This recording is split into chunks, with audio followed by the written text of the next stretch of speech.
اب تشریف لاتے ہیں سرمایہ اہل سنت استاد الاساتذہ شیخ الحدیث والتفسیر جامع المعقول والمنقول حضرت علامہ الحاج حافظ عبدالستار سعیدی صاحب، نعروں کی گونج میں استقبال۔ لبیک یا رسول اللہ لبیک، لبیک لبیک یا رسول اللہ لبیک، لبیک لبیک یا رسول اللہ لبیک، لبیک لبیک یا رسول اللہ لبیک، لبیک لبیک یا رسول اللہ لبیک، لبیک لبیک یا رسول اللہ لبیک، لبیک لبیک یا رسول اللہ لبیک، لبیک لبیک یا رسول اللہ لبیک، لبیک لبیک یا رسول اللہ لبیک، لبیک لبیک یا رسول اللہ لبیک، لبیک لبیک یا رسول اللہ لبیک، لبیک لبیک یا رسول اللہ لبیک، لبیک لبیک یا رسول اللہ لبیک، لبیک لبیک یا رسول اللہ لبیک، لبیک لبیک یا رسول اللہ لبیک، لبیک لبیک یا رسول اللہ۔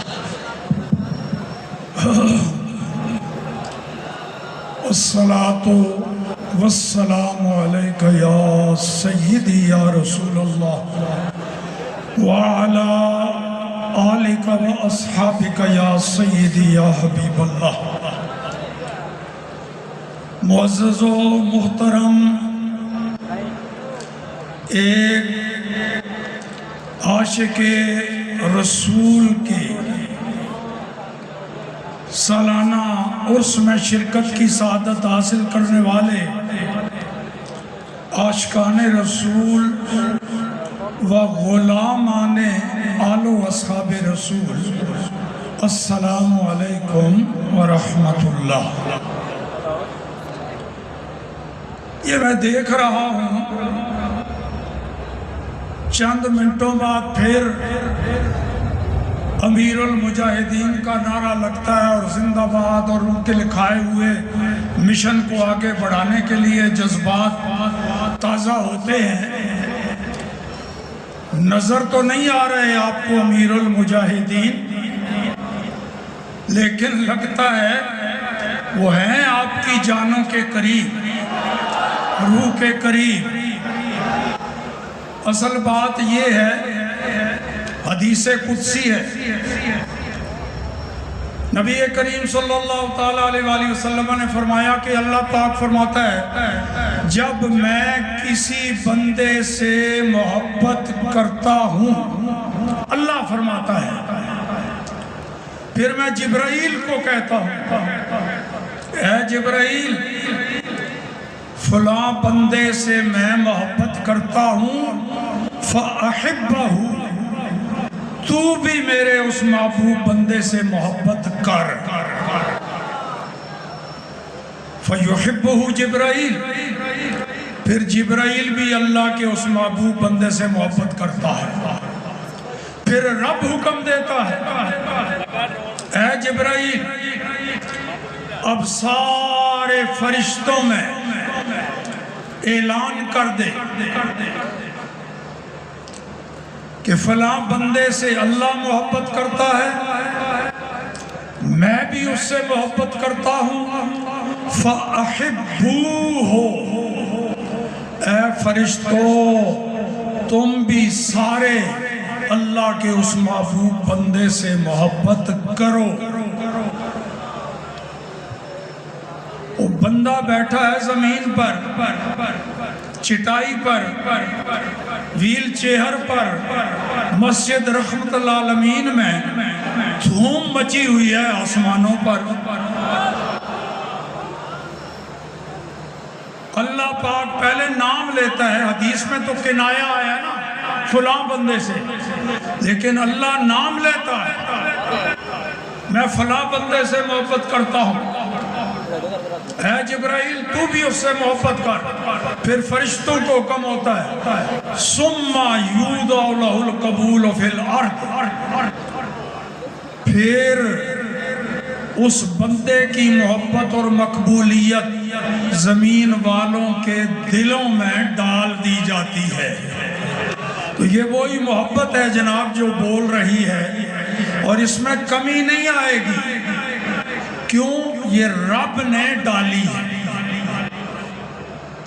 تو میں عرس میں حاضری لازماً پچھلے سال بھی حاضر ہوا تھا. خطاب کوئی ضروری نہیں ہوتا، دعائیں میری ساتھ ہیں. جتنے جوگا ہوں، پچھلے عرس میں بھی کہا تھا اس سے کوتاہی نہیں کروں گا، ویسے بوڑھا مریض ہو گیا ہوں، لیکن جتنے جوگا ہوں بالکل ساتھ. انشاءاللہ العزیز مجھے آپ آگے آگے پائیں گے. تو میں آج کی نشست میں سمجھ رہا تھا کہ صرف تحریک کے ذمہ داران اور اراکین شورا حق بھی بنتا ہے، انہوں نے آپ کو لائن دینی ہے. پھر مجھے صاحبزادہ صاحب نے فرمایا کہ نہیں، تھوڑا حاضری لگنی چاہیے. تو میں نے سوچا بھی امیر المجاہدین مرکب اضافی ہے نا، امیر المجاہدین، تو یہ جو مضاف الیہ ہے المجاہدین، اس میں بھی تو شامل ہوں. کیوں جی؟ امیر المجاہدین مضاف الیہ میں بھی شامل ہوں، لہذا امیر المجاہدین میرے بھی امیر ہیں. درسگاہ میں استاد وہ شاگرد، لیکن میدان میں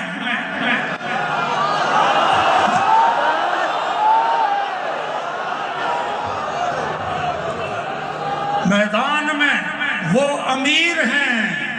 میں تحریک کے ارکان میں سے ایک رکن ہوں، اور کئی بار یہ اعلان کر چکا ہوں، کئی بار، جس کا میرے ساتھ کچھ بھی تعلق ہے، کسی اعتبار سے، کسی لحاظ سے، میں تبھی خوش ہوں گا جہاں کہیں بھی وہ ہے، وہ تحریک لبیک کا رکن بنے اور اپنی خدمات میں کل الوجوہ تحریک کے لیے وقف کرے، اور میدان میں مجاہدین میں شامل ہو کے امیر المجاہدین کا حکم مانے. یہ تنظیم کا اصول ہے. تو اب امیر المجاہدین اب بھی روحانی طور پر قیادت کر رہے ہیں، مگر ظاہری طور پر اصول ہے تنظیم کا، ان کا کوئی نائب. تو اب جو امیر المجاہدین ہیں، نائب ہیں امیر المجاہدین کے، بے شک میرے بچوں کی طرح ہیں، مگر میدان میں اب وہ امیر ہیں اور میں لشکر مجاہدین کا ایک رکن. انشاءاللہ. باقی پچھلی مرتبہ بھی ایک بات کہی تھی، یہاں سے پچھلی مرتبہ مجھے کراچی جانا تھا، اٹھ کے سیدھا ایئرپورٹ گیا تھا، تو یہاں جاتے جاتے ایک جملہ کہہ گیا تھا. اسی شام کو کراچی میں میرا خطاب تھا ایک کانفرنس میں، وہ ایک پرچی آ گئی کہ وہ جو بات لاہور میں کہہ کے آئے ہو وہ دہراؤ، وہ بات دوبارہ کرو. پتہ ہے کیا کہا تھا اس وقت؟ ذرا تازہ واقعہ وہ چلا تھا نا، وہ وزیر آباد، یہاں سے چلے تھے مجاہدین، وہاں پہنچے، جو صورتحال تازہ ہوئی تھی، گولیاں برس رہی تھی، اور ادھر سے عاشقان رسول لبیک کے نعرے لگا کے بھاگ نہیں رہے تھے، پیٹھ نہیں دکھا رہے تھے. امیر المجاہدین جیسے اشارہ کرتے تھے نا، یوں سینے تان کے کھڑے تھے. تو میں نے ایک جملہ کہا تھا کہ جناب چند دن پہلے سرکاری ملازمین آپس میں ٹکرا رہے تھے، یاد ہے؟ پچھلے سالانہ اور پر یہاں لوگ سمجھنے لگے کہ پتہ نہیں کوئی فوجی یا پولیس والے آپس میں لڑ پڑے ہوں گے، سرکاری ملازمین. تو میں نے وضاحت کی تھی ایک وہ لوگ ہیں جو گولیاں برسا رہے تھے، شیلنگ کر رہے تھے، ان سے پوچھا جاتا اللہ کے بندوں کیوں گولیاں مار رہے ہو، کیوں شیلنگ کر رہے ہو؟ وہ کوئی گالیاں تو نہیں دے رہے، کوئی توڑ پھوڑ نہیں کر رہے، وہ تو لبیک یا رسول اللہ کی صدائیں بلند کر رہے ہیں، کیوں؟ تو کہتے تھے مجبوری ہے جی، سرکاری ملازم ہیں، نوکر ہیں، سرکار کے ملازم ہیں، نوکری کا مسئلہ۔ اچھا ادھر رخ کر کے ان لوگوں کو کہا جاتا بھئی تمہیں پتہ ہے یہ گولی ماریں گے، شیلنگ کریں گے، تو کیوں تم ان کے سامنے سینہ تان کے کھڑے ہو، اپنا دفاع کیوں نہیں، بچتے کیوں نہیں؟ کہتے ہیں کیا کریں جناب، سرکاری ملازم ہیں، سرکاری ملازم ہے، وہ بھی سرکاری ملازم، یہ بھی سرکاری ملازم، پر ان کی سرکار اور ہے، ان کی سرکار اللہ کرے اسی سرکار کی ملازمت میں زندگی رہے، اسی سرکار کی ملازمت میں خاتمہ ہو۔ امیر المجاہدین کے مشن کو آگے بڑھانا یہ ہم سب کی ذمہ داری ہے۔ اللہ پاک ہمارے اس بیٹے کو جب یہ نائب مقرر ہوئے قائم مقام، کچھ لوگوں نے خدشات کا اظہار کیا تھا کہ نو عمر ہیں، تجربہ نہیں، یہ نہیں وہ نہیں۔ آپ کو تو افسوس ہوا ہوگا کہ اس کے فوراً بعد ہمارے بیٹے حافظ سعد حسین رضوی گرفتار ہو گئے، جیل میں چلے گئے، یہ وہ۔ آپ کو افسوس ہوا تھا؟ ہوا تھا، مجھے خوشی ہوئی تھی۔ آپ کو افسوس ہوا تھا اور مجھے خوشی ہوئی تھی۔ پتہ چل جائے گا جسے امیر المجاہدین کا نائب بنایا ہے اس کی اہلیت رکھتا ہے کہ نہیں۔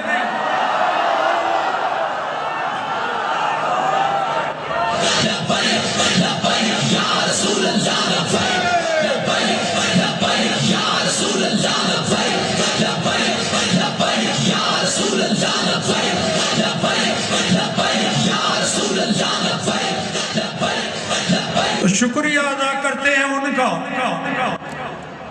انہوں نے یہ کمینگی کی، لیکن اس مرحلے سے گزر کے ہم اب آنکھیں بند کر کے کہہ سکتے ہیں امیر المجاہدین کا جس کو نائب بنایا ہے واقعی وہ ان کا خلیفہ بننے کی استعداد رکھتا